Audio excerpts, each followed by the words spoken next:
Donald and Douglas are twins and had arrived from Scotland to help the Fat Controller, but only one engine had been expected. The twins meant well, but did cause confusion. The Fat Controller had given them numbers, Donald 9 and Douglas 10, but he was still planning to send one engine home.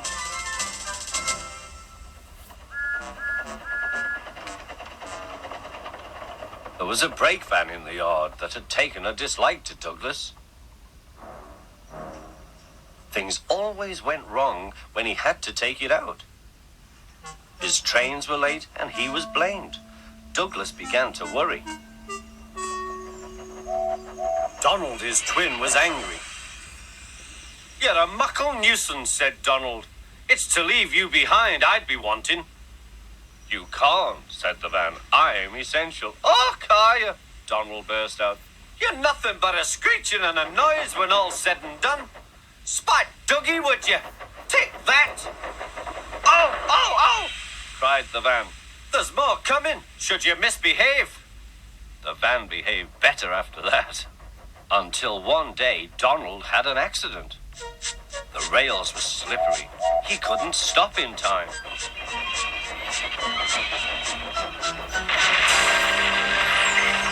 The Fat Controller was most annoyed. "I am disappointed, Donald. I did not expect such, clumsiness from you. I had decided to send Douglas back and keep you." "I'm sorry, sir," said Donald. "I should think so, too. You have upset my arrangements. Now James will have to help with the goods work, while you have your tender mended. James won't like that." The Fat Controller was right. James grumbled dreadfully.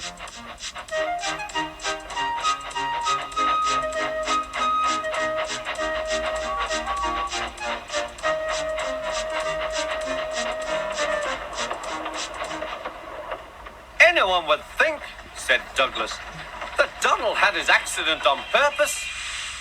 I heard tell about an engine and some tar wagons." "Shut up," said James. "It's not funny." He didn't like to be reminded of his own accident. "Well, well, well," said Douglas. "Surely, James, it wasn't a you. You didn't say." James didn't say. He slouched sulkily away.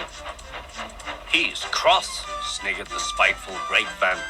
"We'll try to make him crosser still." "Hold back," giggled the trucks to each other. James did his best, but he was exhausted when they reached Edward Station. Luckily, Douglas was there. "Help me up the hill, please," panted James. "These trucks are playing tricks." "We'll show them," said Douglas.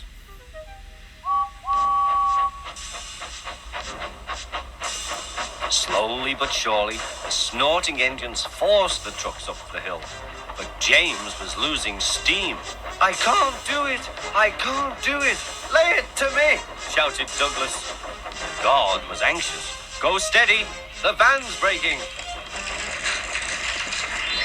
The van was in pieces.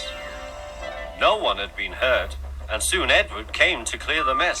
The Fat Controller was on board.